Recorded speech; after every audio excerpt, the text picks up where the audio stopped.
Talvez você tenha acabado de se formar, ou já se formou há algum tempo, e está aí no mercado de trabalho estagnado, sem emprego, sem salário, sem nada, principalmente com uma dívida para pagar, né?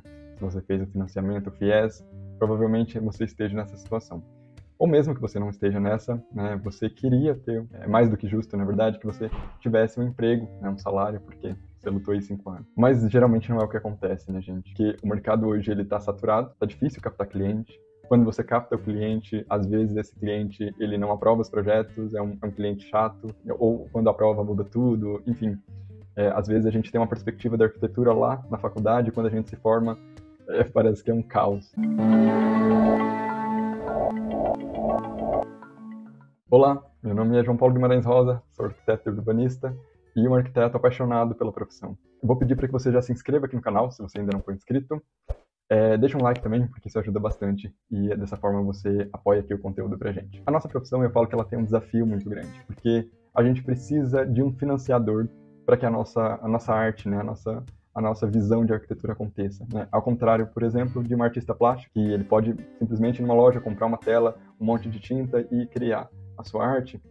A nossa depende, né, para ser executada de um investidor, de um cliente. E é muito frustrante às vezes, né, você não conseguir esse cliente, você está estagnado, você está parado, principalmente você não está sendo recompensado, ou quando está, não está sendo bem recompensado, né, o seu trabalho não é valorizado. Eu entendo que isso é muito frustrante.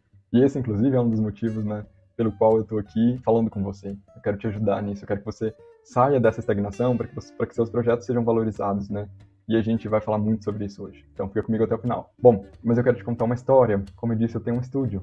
E o meu estúdio ele tem cerca de 3 anos, tá, gente? E quando eu saí da faculdade, eu achava que quando eu saísse eu já ia sair arrebentando, que ia ter um monte de clientes, né? Eu sempre fui muito dedicado, então eu nunca tive medo de ir pro mercado, muito pelo contrário. Às vezes os meus amigos eles falavam: "Ah, João, eu tô com medo. Nossa, eu vou me formar e agora? O que eu vou fazer? Não sei de nada." E eu já tinha uma sensação completamente diferente. Eu queria muito já sair dali e já começar a produzir arquitetura, eu tinha essa sede. E aí, quando eu me formo, eu vejo que não é bem assim, né? O mercado, ele é um pouquinho seletivo e um pouquinho complexo, né? E aí eu vou atrás disso, né? Porque por mais que fosse complexo e difícil, eu pensava assim, não posso ficar aqui parado, de braços cruzados. Então eu fui atrás, né? E na minha pouca experiência, né, com escritório, com gestão, com marketing, né, tudo isso que envolve uma empresa, eu achava que o caminho mais correto seria a da divulgação tradicional. Então, de tudo que vocês pensarem nessa vida, eu já fiz para divulgar o estúdio. Desde banner, já fiz banner, gastei uma fortuna. Eu lembro uma vez que eu fiz um banner que eu achava que ia ser a solução da minha vida, porque eu posicionei ele numa entrada de um condomínio. E eu pensei, né, não, aqui tem uma galera querendo construir, vai ver minha placa, vai ser um sucesso. Não foi. Eu lembro que eu paguei na época R$3.000 pela estrutura metálica do banner, fora a impressão, fora designer, enfim, quase uns R$5.000 aí nessa conta. Nunca tive um retorno desse banner. Além que eu tinha que pagar o aluguel ainda, né, do terreno, que eu coloquei num terreno. Eu conhecia a pessoa, foi super baratinho o terreno.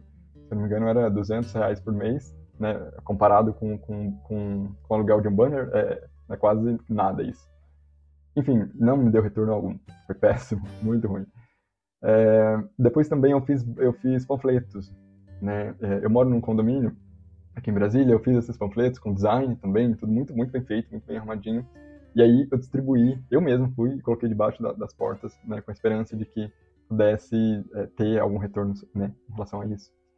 Já fui em stands também de arquitetura, panfletar, levava os meus panfletos, né?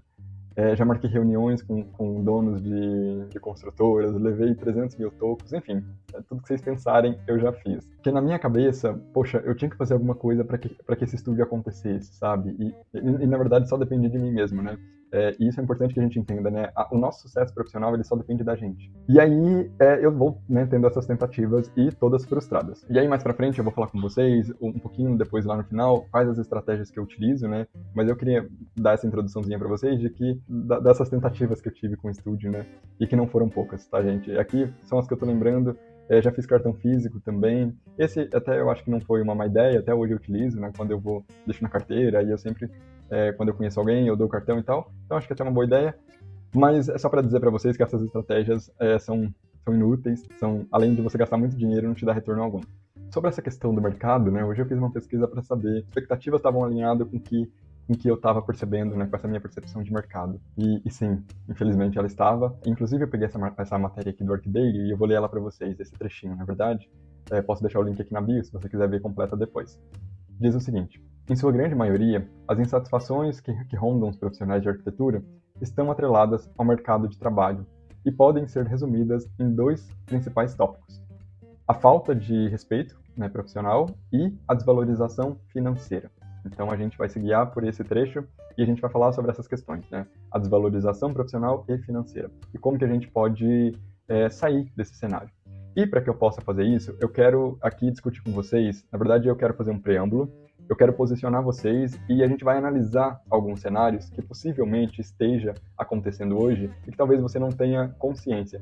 Provavelmente você esteja até participando dele, ou, se você ainda não está, fique atento para que você não entre, porque esse seria o melhor cenário. Se você não estiver nele ainda, cuidado para você não entrar, porque é muito difícil não entrar nele. Então a gente vai fazer esse preâmbulo aqui, analisar, e eu vou posicionar vocês em relação a isso, e aí depois a gente parte para 5 dicas, né? Ou seja, como vou dar as ferramentas para que vocês consigam sair dessa estagnação. Então vamos lá, gente. Vocês vão ver que eu vou construir aqui, são 4 cenários, tá? Que estão acontecendo em ordem cronológica aqui, né? Na verdade, em sequência, para que vocês entendam, para que a gente faça essa análise mais profunda. É super importante que vocês entendam esse cenário, para que assim, quando vocês entenderem exatamente a lógica de mercado, o que está acontecendo hoje, por que as pessoas falam tanto que o mercado está saturado, aí sim a gente vai conseguir mudar, fazer a diferença, né? Segundo o portal do G1, né, ele diz que se formam cerca de 6.500 profissionais da arquitetura por ano. Eu digo isso porque a maior reclamação, eu acho, da nossa classe é que o mercado está saturado. Bom, está saturado, e é uma coisa que eu concordo. No entanto, hoje é o melhor cenário, né? Porque ano que vem terão mais 6.500 profissionais atuando. No outro, né, esse valor vai dobrar e a gente tem 13 mil novos arquitetos no mercado. E assim por diante. Então, quanto antes você se atentar a isso e você se posicionar, né, enquanto arquiteto e criar a sua cartela de clientes, né, se esse for o seu intuito, né, abrir um escritório, enfim, ou até se você quer entrar, né, também, porque o mercado vai ser mais concorrido, né, então, se você quiser também entrar no escritório para trabalhar, quanto mais rápido você se atentar a isso, melhor vai ser para você. E outra coisa que a gente tem que pensar que não é só na arquitetura não, tá, gente? Esse acesso às faculdades, né, que é muito facilitado hoje, é em todas as profissões, né? Você acha que na medicina não é assim? Eu tenho clientes que são médicos e já conversei com eles sobre isso e eles reclamam a mesma coisa. Então são todas as áreas. Direito também, tem um amigo que é advogado, ele diz a mesma coisa. A segunda questão é, por algum motivo, essas pessoas que se formam, eu vou chutar aqui, gente, que 90% delas, essas pessoas, elas estão saindo da faculdade e fazendo projetos rasos. O que vai acontecer é que a nossa profissão vai ficando cada vez mais desvalorizada. Um projeto raso, ele vai desvalorizar o potencial da arquitetura. Porque um projeto raso, gente, um pedreiro consegue fazer, né? Um mestre de obras consegue fazer, um engenheiro consegue fazer. Tá certo que precisa de um bom pedreiro, mas ele consegue fazer. Então, quando a gente tem essa lógica, né, de valor não atribuído à profissão, quanto mais esses arquitetos estão no mercado, né, estabelecendo que isso é arquitetura, a gente tem esse problema. Por quê? Porque para o cliente, ele tem dificuldade em conceber, na verdade, em pagar um profissional. E por que ele vai te pagar se o pedreiro consegue fazer? Talvez ele cobre até um pouquinho mais para ganhar um por fora ali, mas ele consegue fazer. Obviamente que tem questão de assinatura do responsável, tem essas questões, mas às vezes ele arruma um amigo que é engenheiro que vai assinar o projeto. Bom, eu digo isso com muita sinceridade para vocês, e eu até concordo com esse cliente que pense assim, né? Porque, de fato, não faz sentido. Se um pedreiro consegue fazer a mesma coisa que aquele arquiteto que está fazendo um projeto raso consegue entregar, qual o benefício para ele, né? Ele não tem. Então, esses novos arquitetos que vão chegando aos montes, eles vão, de certa forma, desvalorizando o mercado.